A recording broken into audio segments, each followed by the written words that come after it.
एवं सम्मानित श्रोतागण, आप सभी को भी मेरी ओर से सुप्रभात, नमस्कार, प्रणाम एवं स्वागतम।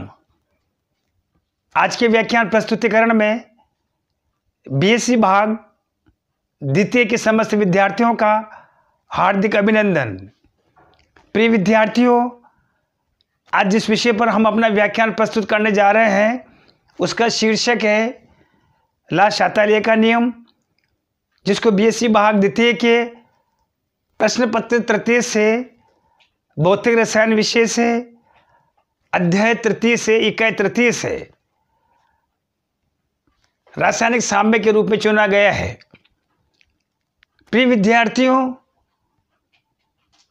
ला शातालिया के नियम से संबंधित महत्वपूर्ण जानकारी, तथ्य, इसके प्रमुख बिंदु, इसके प्रमुख अभिगृहित हम विगत व्याख्यानों में प्रस्तुत कर चुके हैं।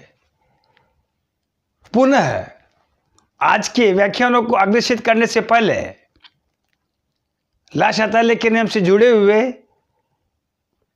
विगत दो महत्वपूर्ण कारकों का आज हम संक्षिप्त में फिर से दोहरा देना चाहते हैं, जिसमें प्रमुख भाग पहला वाला कारक सांद्रता से जुड़ा हुआ था, जिसमें किसी भी उत्क्रमणीय रासायनिक अभिक्रिया में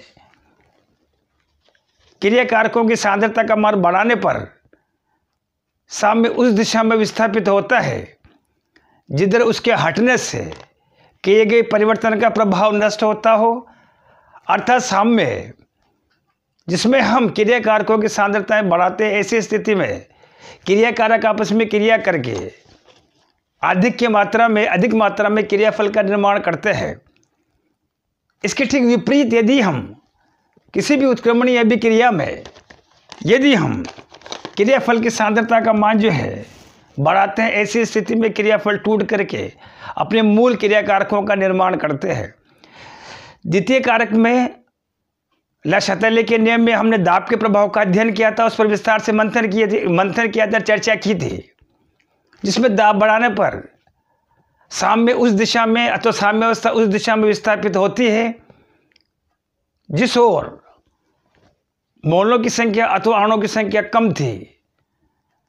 इसमें हमने विभिन्न उत्क्रमणीय अभिक्रियाओं के लिए डेल एन का मान ऋणात्मक, डेल एन का मान धनात्मक और डेल एन का मान जो है शून्य हमने प्रयोग में लेते हुए दाब के प्रभाव की विस्तार से विवेचना की थी।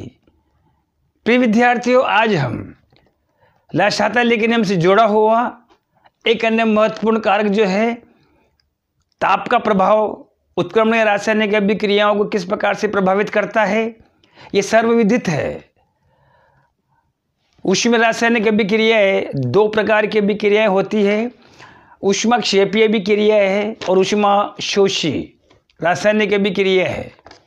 अब विगत व्याख्यानों में, विगत कक्षाओं में अब ये भी अध्ययन कर चुके हैं, ऊष्माक्षेपीय अभिक्रियाएं वो अभिक्रियाएं होती है जिसमें ऊष्मा उत्पन्न होती है। उपयुक्त के विपरीत ऊष्मा शोषी अभिक्रियाएं वो अभिक्रियाएं होती है जिसमें ऊष्मा का अवशोषण होता है, ऊष्मा का ह्रास होता है, विनाश होता है।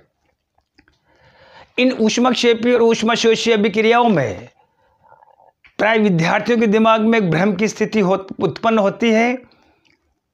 सामान्यतया जब कोई भी रासायनिक अभिक्रिया जब आपको परीक्षा में या कहीं पर भी किसी भी पाठ्य पुस्तक में दी जाती है तो चिन्हों की प्रकृति के आधार पर अपना जजमेंट, अपना निर्णय विद्यार्थी यदि धन प्लस के रूप में यदि कोई भी ऊष्मा की मान राशि दी हुई हो तो ऐसी स्थिति में उसमें वो उस रासायनिक अभिक्रिया को ऊष्माक्षेपी कहता है। और यदि उसी रासायनिक अभिक्रिया में वही संख्या का मान जो है डेल एच के रूप में हो और ऋणात्मक रूप में हो तो ऐसी स्थिति में भी वो डेल एच का मान ऋणात्मक होने पर उस अभिक्रिया को ऊष्मा शोषी अभिक्रिया देता है। सबसे पहले एक महत्वपूर्ण उदाहरण मैं यहाँ पर श्याम पट्टे पर अंकित करता हूँ, जिसमें 1 मोल HCl 1 मोल NH से क्रिया करके NaCl और H2 का निर्माण करता है, साथ में प्लस 13.7 किलो कैलोरी ऊष्मा को लिखा है। इसके ठीक नीचे जो है डेल एच का मान जो यही 13.7 प्लस में थी, धनात्मक रूप में थी, इसी को जो है ऋणात्मक रूप में प्रस्तुत किया गया है। मैं आपसे भी एक प्रश्न पूछना चाहता हूँ, क्या HCl प्लस NaCl H2 बनाते हैं 13.6 प्लस 7 और ΔH बराबर -13.7। दो तरह की प्रश्न मैं आपसे भी विद्यार्थियों से पूछना चाहता हूं कि हमने यहाँ पर श्याम पट्टे पर इस अभिक्रिया को लिखा है, क्या ये ऊष्माक्षेपीय अभिक्रिया है या ये ऊष्माशोषी अभिक्रिया है, और यदि ऊष्माक्षेपीय अभिक्रिया है ऐसी स्थिति में जो है आप जानते हैं ऊष्मा उत्पन्न होती है तो धनात्मक मान के द्वारा प्रदर्शित किया जाता है। लेकिन नीचे जो मान दे रखा है यही आप देखेंगे यहाँ पर ये 13.7 का ऋणात्मक मान दे रखा है। ऐसी स्थिति में प्राय विद्यार्थियों के दिमाग में भ्रम की स्थिति पैदा होती है, क्योंकि ऋणात्मक चिन्ह जो होता है ऊष्माशोषी अभिक्रियाओं के लिए प्रयोग में लिया जाता है। प्रिय विद्यार्थियों, आप सभी के दिमागों में मैं भ्रम की स्थिति दूर कर देना चाहता हूं कि सबसे पहले हमें समझने की कोशिश करनी होगी कि धन प्लस 13.7 और ये माइनस का जो ΔH या ΔH का मान -13.7 जो है ये क्या होता है, ये उपरोक्त प्लस 13.7 इस अभिक्रिया के लिए ये भी यथार्थ है, ये भी ठीक है, और यहाँ पर ΔH बराबर -13.7 ये भी ठीक है, ये भी यथार्थ है। ये भी ऊष्माक्षेपीय अभिक्रिया है, ये भी ऊष्माक्षेपीय अभिक्रिया है। क्योंकि प्राय ऋणात्मक चिन्हों को प्राय विद्यार्थी जो ऊष्माशोषी अभिक्रिया समझ बैठते हैं। आप एक चीज़ पर फोकस करना, और आप सबसे पहले हम समझने का प्रयास करते हैं कि प्लस 13.7 क्या होती है और ΔH जो होती है ये किस राशि को बताती है। इसके लिए मैं यहाँ पर जो है एक सामान्य एक जो हमने एक बीकर को लिया है, इस बीकर में हमने माना कि HCl और NaOH को हमने मिलाया है। इसको मैं यहाँ पर जो है इस तरह से मेंशन करता हूँ, HCl plus that is of NaOH। इसमें देखेंगे आप ऊष्मा गति की थर्मोडायनेमिक्स ये बयान करती है कि जिस पात्र में आप कोई भी रिएक्टेंट्स कोई भी क्रियाकारक रासायनिक अभिक्रिया में प्रयोग में ले रहे हैं, उस पात्र को, उस युक्ति को, उस उपकरण को तंत्र कहा जाता है। प्रिय विद्यार्थियों, एक बीकर को तंत्र के रूप में मैंने जो यहाँ पर वर्णित किया है, लिया है प्रयोग के लिए, और इसमें HCl और NaOH को जो है हम मिलाते हैं। जाहिर सी बात है ऊष्माक्षेपीय अभिक्रिया, ऊष्मा उत्पन्न होगी। ऊष्मा उत्पन्न होने पर आप देखेंगे ये वाला भाग जिसमें हमने क्रियाकारकों को लिया है इसको तंत्र कहा जाता है, और इसका जो बाहरीतम वाला जो भाग है उसको पारिपार्श्विक यानी कि सराउंडिंग कहा जाता है।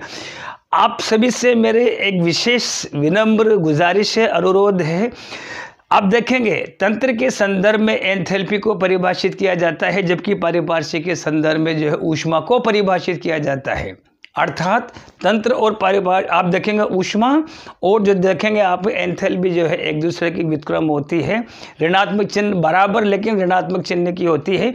फिर से समझने का प्रयास करेंगे, जिस बर्तन में जिस पात्र में हम रासायनिक अभिक्रिया के मानों को प्रक्षित करते हैं, क्रियाकारकों को लेते हैं, वो वाला पात्र, बर्तन अथवा युक्ति जो है वो वाला तंत्र कहलाएगा। और तंत्र के संदर्भ में जो है एंथैल्पी के मानों को प्रेक्षित किया जाता है, नोट किया जाता है। उपयुक्त के विपरीत जो तंत्र के चारों तरफ वाला जो शेष भाग है ब्रह्मांड में, उसको सराउंडिंग पारिपार्श्विक कहा जाता है। आप देखें ये वाला भाग जो है, इस भाग वाला जो भाग तंत्र को छोड़ करके चारों तरफ वाला जो भाग है इसको पारिपार्श्विक कहा जाता है।